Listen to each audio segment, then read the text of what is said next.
Richard Mulholland, thank you for making time to chat to me on this Sunday, although it's not that easy to know which day of the week it is anymore. Indeed, Mike. It's great to be able to be distracted by you.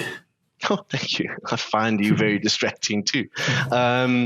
Richard, we had a phone call the other day that cascaded into a much bigger conversation around leadership in a time of unprecedented uncertainty and unpredictability.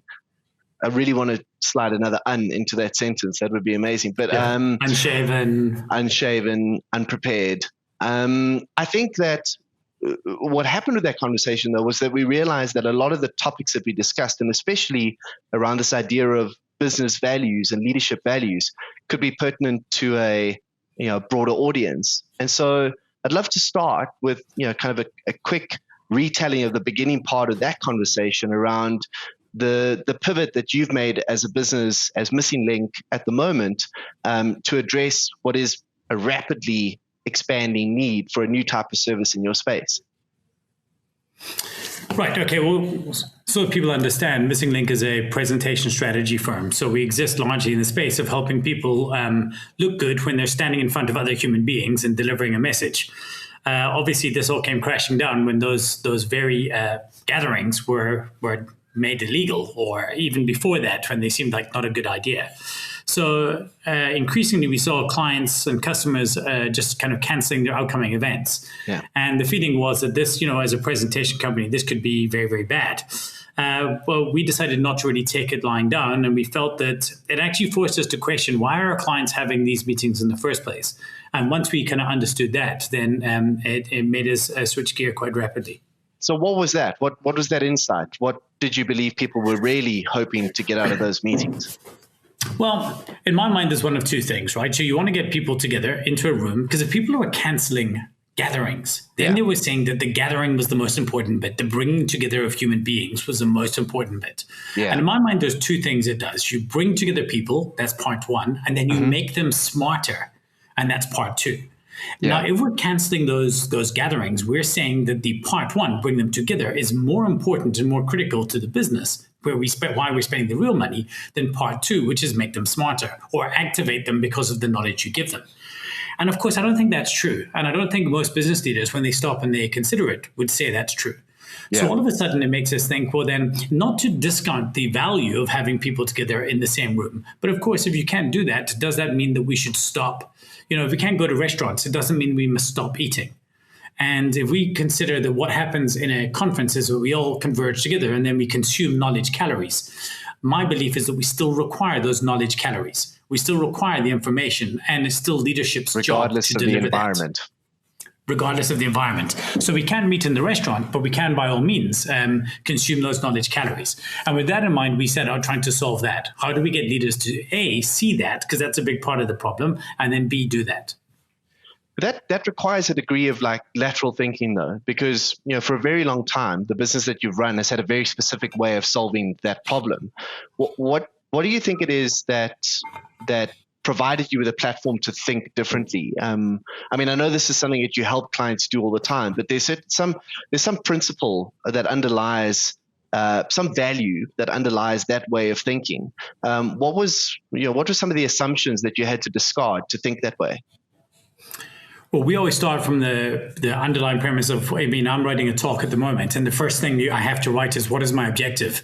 If at the end of this, my audience leaves and I've not achieved X, I have failed, define X. And once we understood that the X was to activate audiences and to get more out of people, the next question was to say, well, is this still important, or is this not as important as it was before, given the situation we're in? And actually, once we interrogated that, we realized, no, it turns out this is highly, highly important given what we're in now. In fact, I would argue that never before has communication been more important. Sure. And we may not have to have a 3-day conference, but we can absolutely have a 20 to 30-minute conference.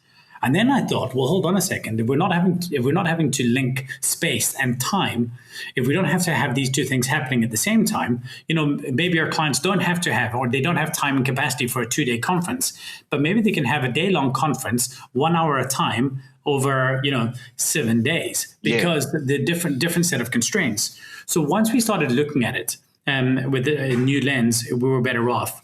And then the second thing we did is we started with the premise that we said, what if this could be an improvement? So how would this look if we not decided... just a replacement, but like a better experience? Right. Yeah. So I think it's a good starting point to turn around and say, well, look at what it is we do and say, how could it be? What would it look like if how we had to do our job this week because of the situation we were in could actually be an improvement? I.e., if we had to start a company that didn't have to do it this way, but wanted to do it this way, what would we do? And then we brainstormed, which was a lot of fun as a team, and we came up with those ideas, and then that's what we set to put into place.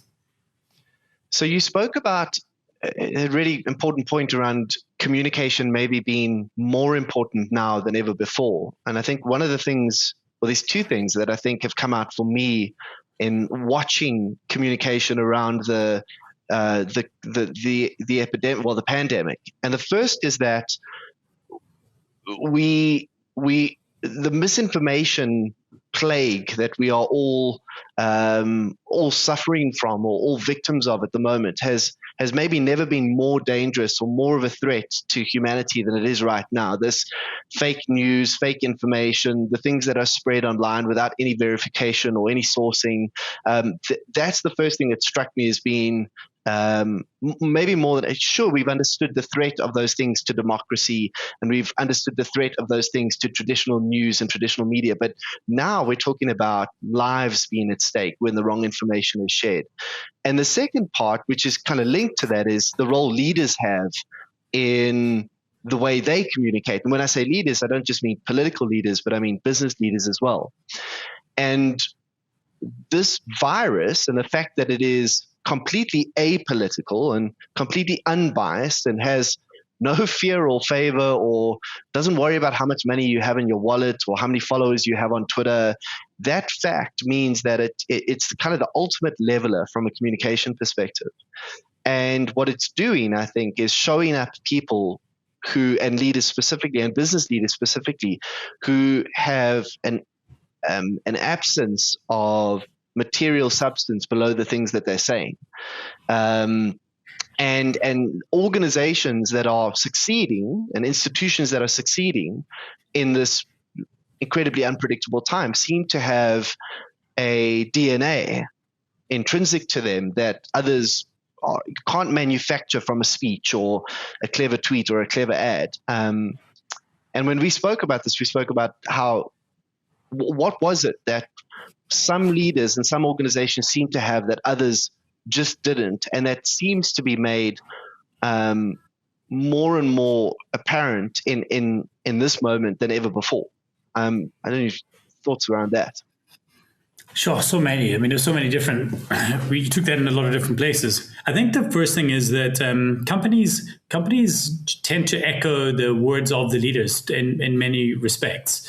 So how a company behaves is not about the values that were written on the wall, but is how the leaders of the organization, and those don't just have to be the bosses. They could be internal leaders. You know, every team has somebody who's a leader who may not be the boss, but how they have acted in accordance to those values. And I would believe that the companies that have acted in those great ways is because the people at the top said, hey, this is how we're deciding to act in this environment, and have chosen to communicate that to their people. And generally speaking, as we've been somewhat trained to do, people follow suit. Yeah. So if this is how our leaders are acting in this regard, well, then this is how we will act. Now, of course, in a very, very large organization, say, like a big retail company, how people might work in the exco and how people might work on the shop floor, there's too many steps. Sure. Up the ladder to maybe make that pass all the way through. But I think it does come down to human beings making decisions. And in fact, I think this is one of the biggest things people are messing up when they discuss the actions of big companies. They're not the actions of big companies. They're actually the actions of an individual, a human being at the top of those companies. And there's generally one or two assumptions we can make. They're doing what they think is best as led by their values. And that's the first assumption. And their values might be keep the company going, value for shareholder. It might not be values we share, but they're probably doing what they think is right by their values. And number two, they didn't learn this in business school either.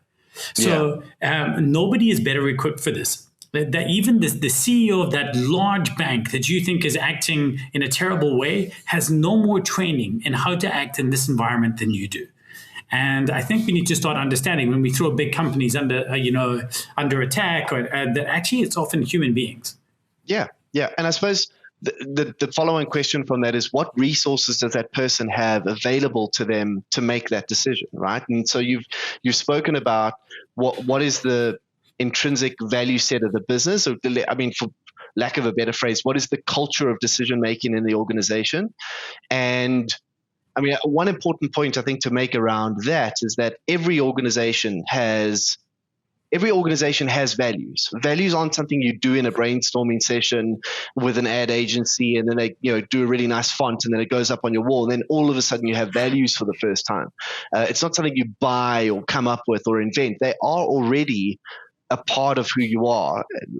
Coming up with a value statement is articulating the values that are already in that organization in a clear and concise and meaningful way, so that other people can tell the stories around those values and adopt them and share them. Now, you and I had a bit of a debate that is worth a challenge.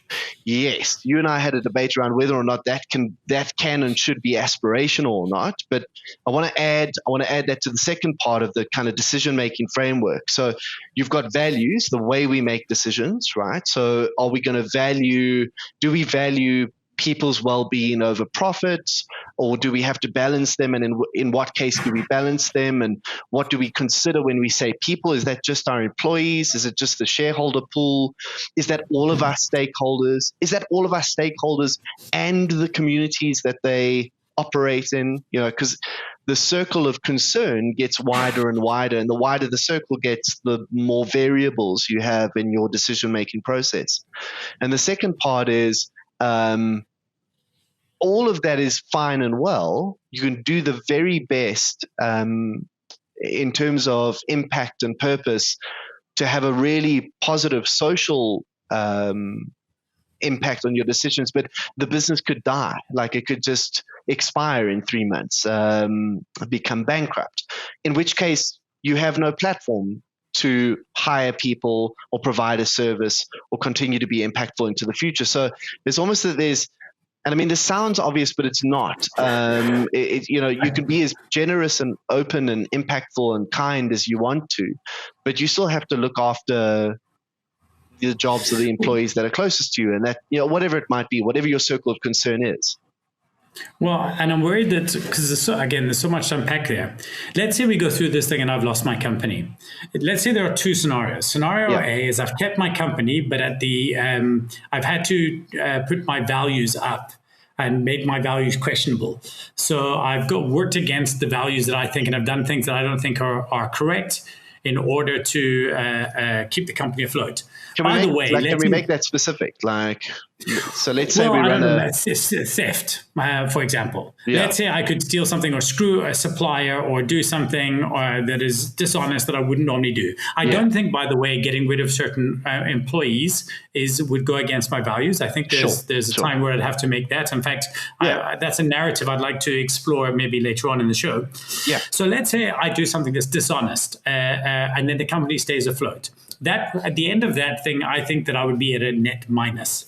Yes. Whereas if I'd lost my business, but felt that I did everything I could and still had, I felt that I was true to my values, I think I'd be a positive. I think I would come out of that, and it would be crappy for a period of time. But losing my business, and even people losing their jobs, in the bigger swing of things, is not that important, because I can create something new again tomorrow, and I could employ some of those people again tomorrow, and the business that I would rebuild would certainly have none of the bad legacy of the business that came before. It would be a new company built the new way. So for me, I'm going at this, and my kind of starting point for everything is with values. Now, the one point in your first part of what you said is I know that companies have values, but I think that's a bit of a cop-out. The only way a company can have values is if it tries to hire people, because I think human beings have values. I think companies have aspirations. So we want to be like. I think I have underlying values, but even my values, I don't write them that way. In fact, it says the things I want to define me. That's how they're written. And I think that's what companies have. And I don't think you can tell somebody, if you hire somebody who's dishonest into an organization that says value honesty, they're not going to stop being dishonest just because you've written that in the wall. Sure. But what we are going to see now, though, is the human underlying values. But what I'm very curious to see is how many CEOs and leaders of these businesses that have spent millions on writing these values, how many of them have taken them, printed them out, and put them on their table and said, every single decision I will make should be based on these? Because if they're not doing that, then they were a waste in the first place. Yeah, if as a leader through this time, and especially if they're contradictory to what you're doing. If they are, So if you're being disingenuous by saying, yes, we care and absolutely the customer is first and we care about our communities, but you're acting in a different way, it's probably better not to say anything in the first place at all, right? In a time like this or otherwise. But I think there's a flow to this thing that I think is important for me to express to make my case for why I think you can't invent values and why, and I'm not saying you're saying that you can, but why you shouldn't and can't invent values, and why you should be very careful about the aspirational component of them. So I think that values, and by extension, the culture of an organization, is almost entirely determined by leadership. I used to believe that it was a collaboration between leadership and the employee base, the creation of those values. And then for the first time ever, I experienced what it's like to work with toxic leadership in an organization. And I realized that it can take 10 years to build a culture, but 2 weeks to destroy one. It's because you'd work with some of the same people. You'd work with in both environments. If everything else is equal, then one common denominator must be around leadership. And I've said, I've made some very poor leadership decisions in my own right and in my own business journey, and seen the ramifications and implications and how long lasting some of those can be, right? The ripples of poor leadership decisions can go on forever. So if a leader is dictating culture and that culture is made explicit or codified, I like the word codified, through the writing down and the sharing of values or purpose or whatever other label we want to add to that. And our decisions in the organization are made using those as a guideline or as parameters, then the role of leadership is never extracted from that process. It's intrinsic and kind of central to that entire, and that's why so often you see big organizations built with charismatic and impactful leadership. When that person leaves, no matter how strong the culture that they built was, no matter how central it was to what that organization did and how they did it, no matter how much that was a part of people's mindset and behavior, once that person leaves, it immediately starts to dissipate or degrade. Now, the question is if we should fight that. So I see a lot of organizations try to fight the change. And you say, well, no, but the culture is bigger than the leader. But what happens if we just said that's okay? And what happens if the new culture became the new leader that was in place? Or maybe we just need better leaders. Right? Yeah, for sure. I mean, I know Jim Collins, he refers to that as level 5 leadership, a leader that feels the need to come in and not need to pee on the lamppost, not to stop the momentum that has been created in the good, but rather to keep it turning. Because what a lot of leaders seem to want to do is to come in and say, well, this was done this way before, but I want to make my own mark. So I'm going to press stop, turn it anti-clockwise, and then start going the other way. And then the next leader comes in, presses stop, and turns it clockwise again. Collins refers to the flywheel of good leaders are the ones who come in and say, okay, this is what's working. Let's keep this thing turning. And then let's add my own things into the mix. Yeah. So one of the big topics recently, and I'm reticent to pick up on something that is the subject of so many, but I think this is an example that is impossible to ignore when we talk about leadership and leadership in the time of this pandemic. And that's Donald Trump's example of leadership in this circumstance. I think Donald Trump has been a fascinating case study for leaders over the last while, because we've realized that breaking all the rules is sometimes enough to get exactly what you want out of a situation, to be successful by some measures in the world, to gain the power that so many of us would love to have or envy or model or idolize.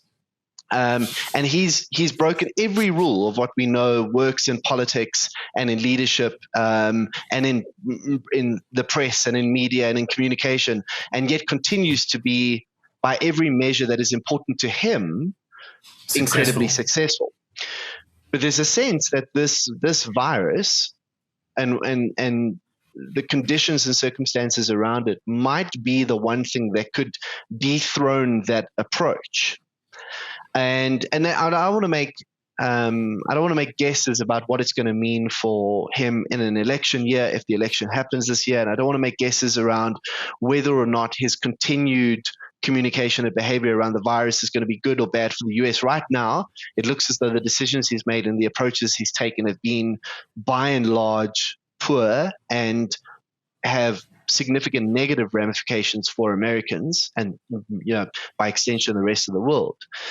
But what I do want to say is that his style of leadership, which I would define as the uber narcissist approach, the bully approach of leadership, is a workable solution until you have something that is so unquantifiable and so unprecedented that it just doesn't sustain. It doesn't stand up to the test of a virus that you can't bully, or like I said, a virus that's apolitical, unbiased.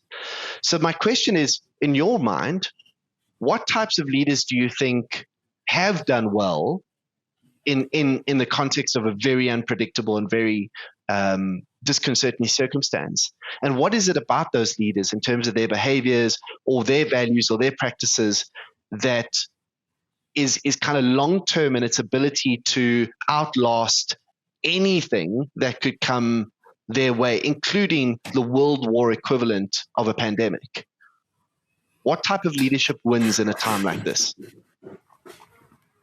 Shit, Mike, it's very, very hard to even, first of all, we're too in it, right? We're too early in the news cycle of this to understand fully what's happened. Yeah. Donald Trump could come out of this thing as the hero that cured everything, and maybe he was proven to be right, and maybe not enough people died, and his was the sole economy that was left, and the rest of us were hibernating in our homes, zombies. Right? So, yeah, exactly. So we're very early in the news cycle to make assumptions about that. It's almost better to look at maybe previous levels of, let's say, look at one of his predecessors, somebody like JFK and the Cuban Missile Crisis.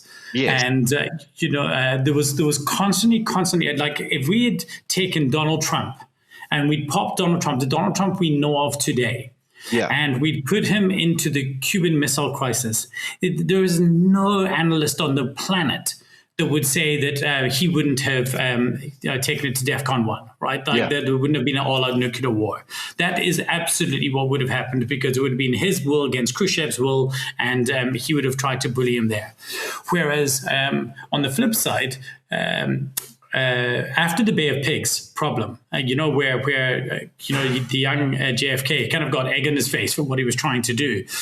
He read that book, I think it was called The Guns of August. I can't remember who wrote it, but it was a lady who'd written about what happened in World War I. And she was basically writing for why we should de-escalate the situation, why we should look at saying, well, how can we temper this down? And JFK was a voracious reader, always wanted to learn, always wanted to look at, how can I get better at this? I think the books that Trump would read is How to Win. Like if we looked at Trump's library, it would be things like, how do I win? How can I succeed? He would read books like Never Split the Difference. Now, while I understand that a lot of people see Never Split the Difference. Everything is a zero-sum game. Yeah. Yes. And whereas even when I read that book, I thought, I'm sure he's right. I'm sure you would win. And, his argument is that you can never leave like one hostage and say, I'll leave one hostage and I'll take one hostage. You got to take both hostages. But I don't think that's true in many things. And I think that whereas JFK's was about how can I be a better leader? What can I do? And for sure, you could argue that the man behind was flawed in many ways as well. But it was certainly those behaviors that led to him holding back and saying, okay, how can I act in this situation? And if the one thing we've seen about Donald Trump is that he over-communicates and he overreacts. So he decides, So what I actually quite liked, I liked when President Ramaphosa was late to a briefing. Now everyone's upset about it, but I like the fact that he doesn't I was see upset that about it, for sure, and I get it. But then I'm thinking, well, if there's 5 more I's to dot and T's to cross, and 30 more minutes to wait. To take the time to get it right. Sure, Whereas Donald Trump would have been out there like, I think this and blah, blah, blah, in America, blah, blah, and said all these things and tweeted 20 times. And so what happened is Donald Trump's trail of backpedaling and changing his mind and things is there for the world to see. So I hope he would, because I'm actually a fan of some of the things he's done. I'm not as against Donald Trump as a whole. I don't like him as a person, but I'm not as against even some of his policies that other people are. Sure. As I said, some of the measures of success are impossible to argue against. Doesn't matter what your politics are. He's the CEO of America, right? America was a failing corporation, and they brought in a wartime CEO to try and turn that corporation around. And you'd be hard-pressed to argue that he hadn't done a lot of it. Yeah. However, I think this may be his death knell. Sorry, that was a very... I want to go back to one other thing, though, if I could, just to take it back a step, is when we talk about values... The one thing I do think is that we should be looking at this thing and saying to ourselves, I do believe that there's 3 versions of us. There's past me, present me, and future me. And I have to deal with the decisions that past me made. So past me throughout my entire life has made certain decisions. And in every interaction with any human being, past me has set the premise of what that should be. And I believe that I am making a play right now, for example, with you and I, for how future me and future Mike have to deal with it. And one of the questions I always ask myself is, if I have a decision to make, A or B, I ask myself, 10 years from now, what decision would future me have wished I had made? And that's something about you were saying about you can't kind of make your values, but that's why I say that values can be aspirational. It's like, if I just fired all my staff last week and said, okay, I'm going to go lean as hell. If I ask myself, how would future me as a leader look at that decision? I cannot imagine a case in which they would have said, good job, man, you saved them. And so I make other decisions. So I want to pick up on 2 things there, because I think you made 2 really interesting points. So the one was the comparison with Cyril Ramaphosa, who's been, I think, even widely, even in opposition circles, been lauded for his decisiveness and his leadership in the circumstance. And I didn't plan on doing this, juxtaposing the 2 against each other. But the first thing I'd like to do is understand from you, what is it about the way he's approached the situation? You mentioned, first of all, being quite deliberate about the detail and the decision-making process, even if it means, consulting multiple stakeholders and considering some of the variables in play. What else has been interesting for you or different or exceptional in his approach? So what I like is he made it easy for me to ascertain which decisions I had to make. So Epictetus, the Stoic, the slave, he kind of said that in every human being, there are 2 files. One file is things I have control over, and one file is things I don't have control over. So 2 weeks ago, I had control over whether I wanted my staff to come to work or not. I had control over whether we could go to meetings or whether a client should still throw an event. Should I still get on the plane and fly to the US for a speaking gig that I've got coming up? I had decisions there. All those options, All those options. And all those options were distractions because they actually didn't help me solve the problem. They were kind of leaving me in a place. None of them would have been meaningful. They would have just been, how can I carry on? Whether Ramaphosa's decision in the future will be historically the correct decision. In the person I am right now, President Ramaphosa made it much, much easier for me to ascertain what is in my control and what isn't.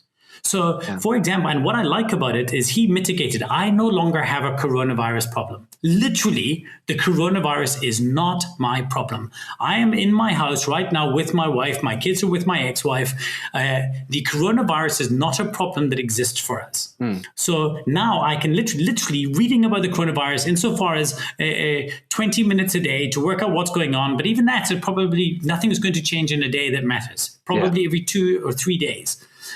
everything that I should be focusing my energy on is, okay, I am in solitary confinement in my home trying to run a business via Zoom. The SAT cable has gone down. Things are challenging. Now what can I solve? So everything is moved. Ramaphosa's leadership, and I think good leadership does this, is it very easily moves things from things that are in your control to things that are not in your control, leaving you with a very clear list of what you can act on. All the macro things were taken away from me, literally taken away from me. They were no longer an option. And for me in my business, my own small way, I found this deeply empowering. In fact, I've done this for myself now, as I've written myself the Epictetus files, and it's called the COVID-19 edition. And I have listed things I can control and things I cannot control. Just to be mindful of what is my job in all of this. So, yeah, I mean, I completely agree with you. And I think it's also important to acknowledge that, the one response to the decisions that have been made was they were quite draconian and didn't necessarily account for people's personal freedoms. And that's like a fundamental part of our constitutional value system. I suppose we must address that after the fact, but there's no point debating that now. Yeah, well, that's one part of it. But the other part of it is, to that point I made earlier on around the circle of concern that you have. If your circle of concern is only the top 1% of the population, or the tax-paying portion of the population, or the employed portion of the population, then it's an easier decision to make. But if you have to make a decision for nigh on 60 million South Africans, where you're dealing with diverse economic groups, diverse geographies, different living circumstances, you have to take more extreme or more decisive measures to keep everybody safe, right? So leadership that has a very wide circle of concern, I think what we're suggesting is there is reward in being extremely deliberate, being detail-oriented, being able to consider multiple variables at once, keeping in balance at the same time. Yes, there will be a threat to personal freedom, but at the same time, I've got to protect people who can't protect their own personal freedom, who have no means to isolate themselves from others. So there's this idea of really impactful leadership being able to hold these conflicting ideas in balance at the same time, even if they are opposing ideas, even if they are dichotomous, and then going, how do I make a decision for both of these parties based on values that takes us in some way, shape, or form forward from where we are right now. Right. And then the second point you made was around this idea of planning for the long term, this future me idea, this 10 years from now, Richard. And I think this is a bigger and bigger topic for me all the time, and seems to be something that is a golden thread through almost every challenging situation that a leader needs to engage with. Is what is the time frame that I'm using to make my decision? Am I making the decision based on a 6-month time frame, or a 4-day time frame, or the old adage here is if you only had 6 months to live, how would you behave, right? I've just spoken to Richard Wright about that in our podcast. And then all of a sudden your priorities shift and your behavior changes and everything else.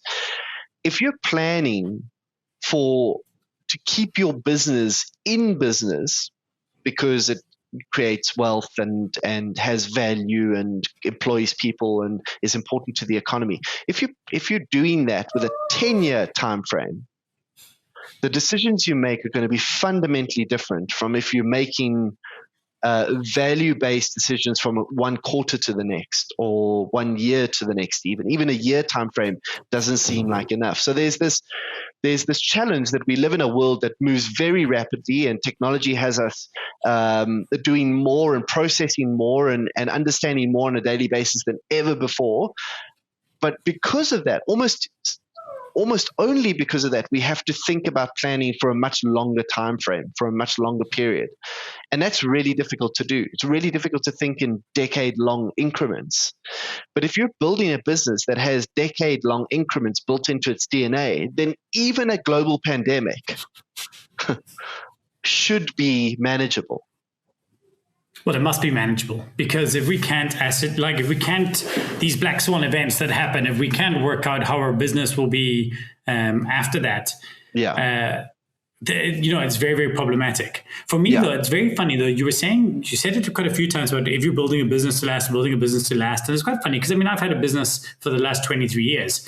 And there's a very real chance that it doesn't make it through this. It's naive of me to think that all of these reinventions that I've done, and as excited as I am, and I think it's important to say, I'm so excited.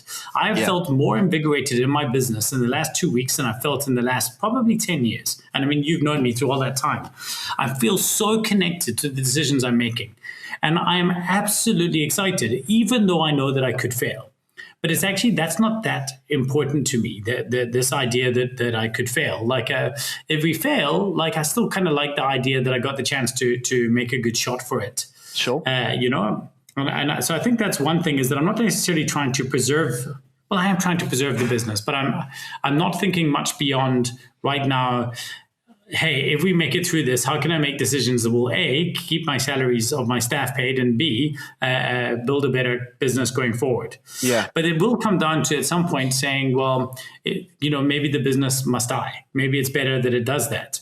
And one of the most empowering things about right now, and funny enough, this goes back to a conversation you and I had about a different topic, and it was a line you said to me, I'm going to bring up now, that has literally, it recarved something in my life. But for the first time ever in my life, I have somebody else to blame for, or something else to blame for me losing my business. If my business dies in the next month, it was literally beyond your control. Almost a relief. It was beyond my control. I can't tell you what a burden that is off me. So it has actually freed me up to try new things. So I could run away from that and let go and say, oh, well, this killed my business. But now I can try absolutely anything, go out in flames, and still look good because of it. And actually know that, well, as long as I tried everything. It's the first time in my life ever that I feel empowered by the fact that if my business fails today, it's actually off the hook for me. Do you think we will think, and when I say we, this is a big we, it's the broader business community. Do you think we'll think differently about how we build businesses after this thing? And if so, how? If we don't. Well, so the first thing is, right? So, and funny enough, we were already trying to engineer this beforehand. We've been trying to work on this for the last maybe 3-4 months, but getting rid of our offices. So it simply makes no sense for me to have these big offices anymore. We asked the question, why were we doing it? We were doing it to give our clients an amazing experience. But are we saying that then we're limited to giving a customer a good experience by bringing them to our office and to give them a surprise and delight moment? And, well, no, of course not. Well, then why do we still need that prop from 10 years ago that was a good idea then? But I think that the best thing that's happened is, and it goes back to the accelerant. This has been the great accelerator. This has got everybody further. Now, let's say we were all at 0.5. This has got us all to 0.11. I think what will happen is people will drop back to 0.8. But let's talk about one thing that will have fixed. So about 2 weeks before this all started, I wrote a post on LinkedIn about how to run better video meetings. And it seems quite funny when I refer to it now because it's inconceivable. But I was saying video meetings should always be one-on-one. They should never be, somebody had asked on a group chat I'm on, which is the best camera to put in my boardroom to have better boardroom level conference calls. And there's nothing worse than having a conference call where it's me talking to a group of 8 people around a rectangular table. It should always be one person, one camera. And then we're all having face-to-face discussion. I think the world has now realized that is better. So that's one very, very small micro example of how things can be done. But I think what will happen is, in many ways, the companies that are the best off will be the ones who are so close to death, even possibly dying, but that when they rebuild from a blank sheet and they can rebuild the company they want to have. And there's no way. Let's say Missing Link is completely destroyed. Let's say I have to let every staff member go, and all I'm left with is my reputation and a domain and an email address. Human beings will still know what we did afterwards. They'll still know who we are. They will still contact us for the same kind of things. But the business I can build then will be a very, very, very different business from the one that I've built going forward. Basically, the companies that will change the best will be the ones that are affected the most. A company that has only gone back one step only has one area to change going forward. The bigger the knock, the more the change that you will find you'll go through, I think. So I want to take this a step further because I think some of what we're seeing is that there are organizations of a certain size, scope, reach that are finding it very difficult to manage this change, either because they don't have resilience built into the system or because they're just so big, they're just so bulky that any disruption of this scale it renders them incapable of moving or shifting or adapting. Adapting is a better word. I had a moment the other day, and you're going to have to part, because you and I are obviously massive experts in the world of finance and investment. This is our forte. But I had this moment where I was watching the S&P crash, and there was discussions. Actually, it was around Sasol's rapidly dropping share price, and that the trading should be frozen, or trading should be at the very least paused to limit the damage to this critical business in our local economy. And I'm like, I get that. I get the reasoning around why trading should be paused if the value of the stock is plummeting, and the reasoning behind that largely is just sentiment and herd behavior, right? We know that very often markets behave almost exclusively on herd-like behavior, not necessarily on evidence. But I was like, why do we never do that when it's a bull market? Why do we never pause or think about growth or think about rapid economic exponential scale and the damage that might do on the upside when we're building? I mean, anybody, even the most optimistic supporters and investors in WeWork right now must be terrified. This is already a business that's. Did you see the Bloomberg expose on it about 2-3 months ago? No, but can you imagine knowing what we know about how that business was built and the impacts of scale and growth on, or that specific brand of scale and growth on that business at the time, what kind of state they must be in today? And that's just, in my mind, that's actually just really sad, because that's a business that's not built for resilience, and it's a business that's not built for endurance. It's a business that's built for a sprint, and the collateral in that sprint, the collateral damage is the human beings that work for that organization, or the human beings that are connected to the human beings that work for that organization. To me, a bull market is a lot like how people have been hiking the prices on masks. Yeah. And gloves. It's basically you're paying over the value, buying a company for more than the company should be bought for more than the company is currently. Yeah. And that's why at some point it should come back to the mean, right? So the company should come back to the mean, and the people who bought too expensive will lose out. And people who bought, when the company was undervalued will do well. But yes, it's a very interesting question as to whether they should put holds on it when the market is doing well as well. I think that's would be seen as counter-capitalistic in some ways. Absolutely. But I'm not disputing that it wouldn't be a bad thing. But I would argue that pausing or freezing markets or stocks that are dropping is also counter-capitalistic. What's good for the goose must be good for the gander.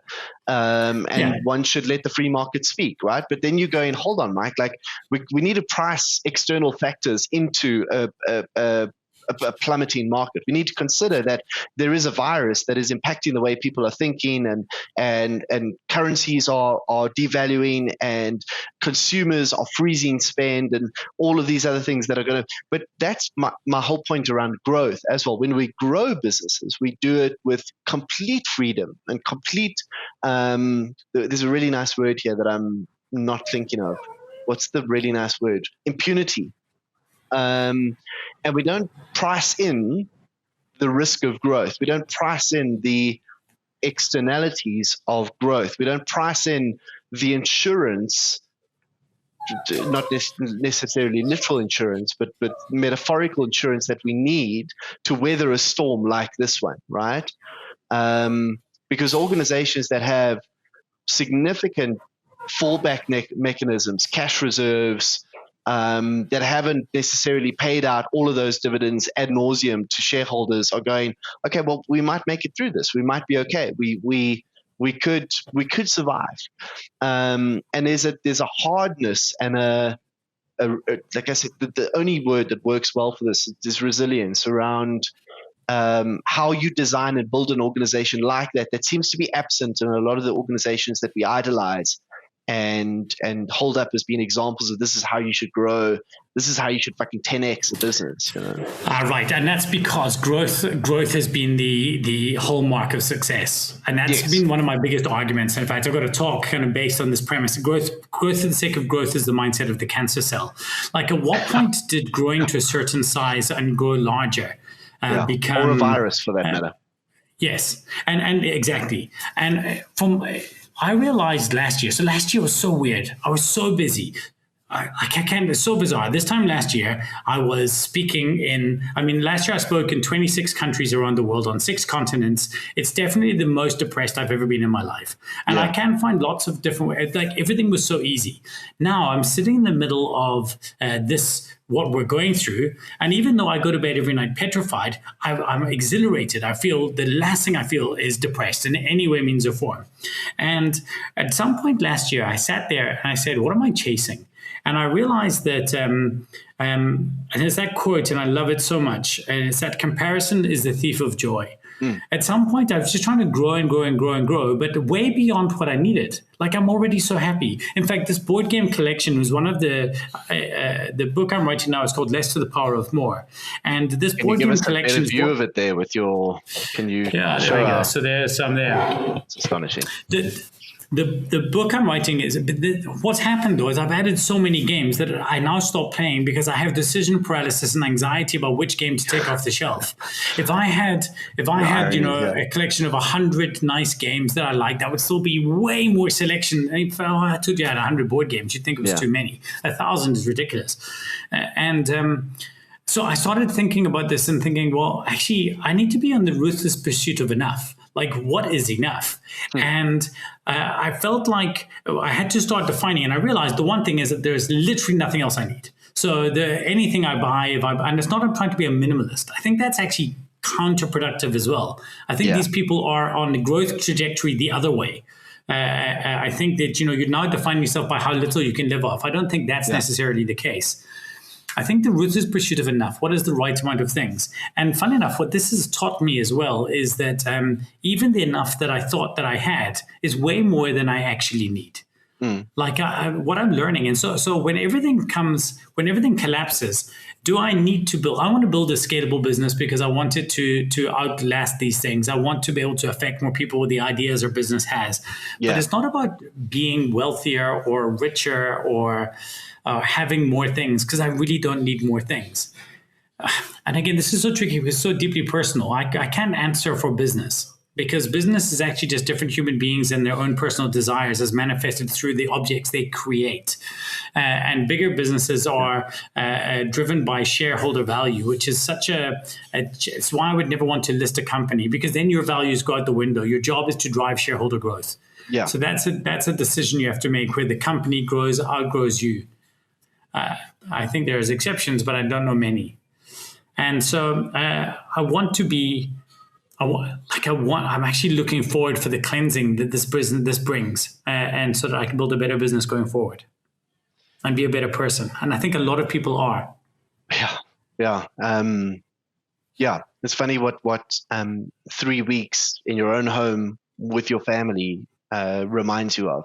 It sounds incredibly simple, but it's an eye-opening experience. A retreat of a different kind. Let's go back to because I'm curious to hear your take on this thing, and we kind of glossed over it, but on the fact that we no longer. Do you feel empowered in any way by the lack of control on certain things, or does it bother you? So again, whether the president is right or wrong in the decisions they've made is almost irrelevant to argue right now. This is something we can argue later on. But the fact that a decision was made, which took some decisions away from you, do you feel that's empowered you or not? Yeah. So again, on a very personal level, I think there's 2 disclaimers that I need to make. The first one is that I, by nature and by personality, tend to subscribe to authority, so I respond well. Yeah, you mentioned this to Simon. Yeah. It's something that my wife and I often debate, because she does not like authority at all. If there is an authority figure, she'll find a way to challenge it. Whereas I'll find a way to comply in every way that I can to please that authority figure. So that's easier for me to do, and there is a sense of comfort in that that's rooted to my personality type.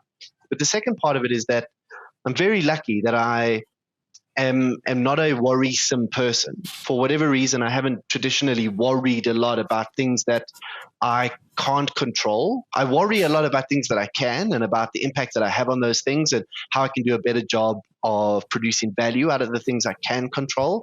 But I don't worry about stuff I can't control. So for me, like, worry is a useless idea, but stress is useful. Stress is something that I experience when I'm trying to create value from the things that I can control. Right? Distress is not good, but stress is pretty good. So this, as an example, has been a very good experience for me. Even though I'm not a warrior, and even though I like to subscribe to authority, there have certainly been moments for me that have been very dark in the last week, where I think just kind of feeling the weight of what this means for humanity, in much the same way as I imagine it must have felt like if you were in the midst of a world war, but not necessarily participating in it as an as an active serviceman or woman. You just feel the weight of what it means for humanity, the size of the thing, and when the whole world is united by one single preoccupation, one unified invisible enemy, there is a very powerful sense of humanity and my burden for humanity's well-being that kind of comes through that. So I have felt that, and in a big way. And I think one of the ways I've had to combat that or work with that is to try and filter the information that I allow in and get back to the things that I can control. So whether it's my own well-being or the time I'm spending with my kid, or just those tiny little wins in the circumstance that I can control, translate to, or having conversations with friends like you. I want to just pick up on something because I think it speaks to this, but it also speaks to the conversation we were having around building companies for the long term and companies that are resilient in their DNA. Pick up on a word that you mentioned earlier on that some of the listeners might not be familiar with, but that is, I think, central to your message to the world and to the business world, and that's the topic of Legicide. And you've written a book called Legicide, which is phenomenal, and I mean that. And you speak a lot about the idea of Legicide. Can you talk us very quickly through what Legicide is and why maybe now it's more pertinent an idea than ever before? So I really do believe that now it's almost the time that the book was waiting for, right? And it's quite funny because I'm busy with the second edition, and I've been quite far, and I had an audio recording booked for the second edition in 2 weeks, which I won't be able to do. But I really do believe that this is the purge we needed. So let's go back to what the underlying premise was. We have 21 Tanks, and there's a business that had run a lot of, we thought it was going to be an innovation lab for big companies, and we're going to come up with great innovative ideas. Mm-hmm. But very quickly, what we realized in organizations is that it wasn't about the new ideas. And the kind of cornerstone realization was that in an established organization, innovation doesn't happen when you start doing something new. It happens when you stop doing something old. Mm-hmm. So things were done when our businesses were started. All the processes and systems we put into place were processes and systems we put into place. Sorry, a zombie is running around there. And Zombie the dog. Yeah. And important to qualify. Yeah. Not actually. Yeah. All the processes and systems we put away into our business were put in place in order to solve a problem, to either fix a problem or fill a gap. And at some point, we stopped focusing on the problem we were solving and started focusing on the solution we'd created. And we became organizations that were defined by the solutions we'd created, not the problems we solved. And what this has forced us to do in a very, very big way, take my business as an easy example, is, well, the solution we provided was a whole bunch of tools to make delivering a presentation to a live audience more effective. But the underlying problem was to activate audiences through better personal communication. Yeah. So as soon as we realized that, we went back to the problem we were trying to solve. We could slay a lot of the legacy, a lot of the solutions we'd bolted on that were very meaningful. And what I've come to realize, and part of the reason I wanted to write a second edition was because there's a line I've been using more and more in my talks of late. And I think it's pivotal, and it wasn't in the first one. And it's this: acknowledging these mistakes is not saying that you were wrong. It's saying that at some point you were no longer right. And this is deeply empowering, because a lot of people, like, if I had to challenge you, if I was a subordinate and I worked at one of your businesses and I came in and I said, Mike, I think you were wrong about this decision you were made. That's like quite a big thing. And I'd find it very difficult to do that. However, if I was to come into your office and said, Mike, when you first created X, I thought it was actually, if I look back at the reasons behind that decision, I thought it was absolutely phenomenal. And I just want to say, well done.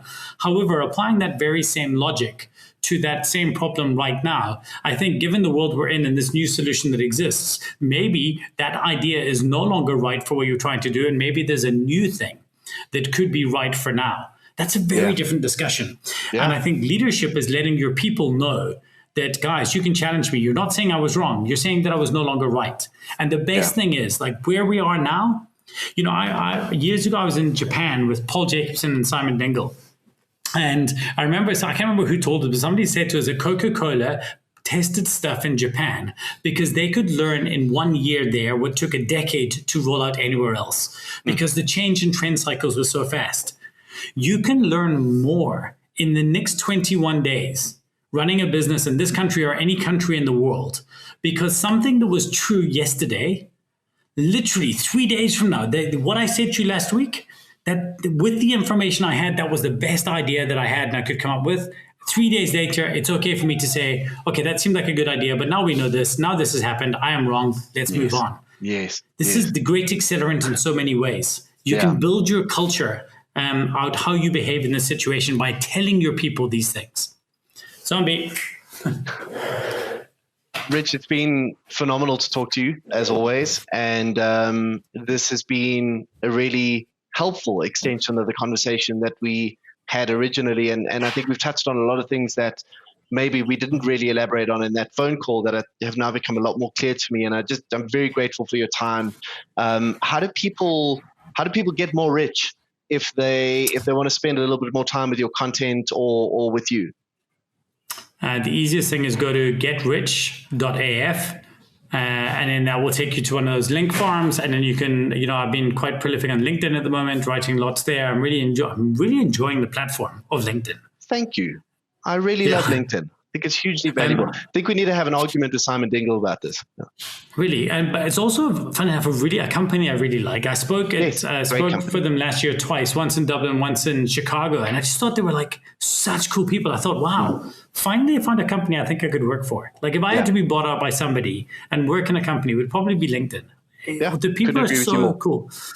But I'm finding the platform very valuable, and especially during this, by the way, I find the highest. I go to Twitter for very, very quick updates on, like, if I want to see if something's happened, if there was an uprising or news or something like this, and I spend 1 or 2 minutes on. I go to Facebook literally for the lulz. Like there's nothing really there for me. It really, I check my notifications and that's about it. Yeah. And then I go to LinkedIn and I settle down. And each time I go to LinkedIn, like Mike Perk from Heavy Chef recently wrote an article, for example, that stole 20 minutes of my day about Admiral Nelson. And I just thought this is so great. Like people aren't putting crap there, and so I'm really enjoying that platform. And speaking of platforms, I just wanted to return the thank you and to say thank you for letting me be on this platform. I've really enjoyed the shows you put out so far. I've not listened to Richard's one yet. I've just finished. I had about 1 minute left in Simon's, which I think was a cracker of an episode. Thank you. That's great. Yeah. I didn't feel great about it, but Simon seemed to enjoy it. So that was the important part. Really loved Simon's episode. I thought it was really great. You know what? Maybe you're very close to it. There was a lot of things he said there, and I've heard Simon say things in different ways. But I thought there was the way he articulates it now. It's getting better and better and better as he goes on, and he's found his space, and I think he's found what he's trying to say with this. And I just thought I find it to be massively valuable. So I'm really privileged to get a chance to be here. Dude, you're a legend. Thank you so much for the time. Give Zoms a hug for me, and we'll chat to you soon. Brad, brother, take it easy. Bye-bye. Bye-bye.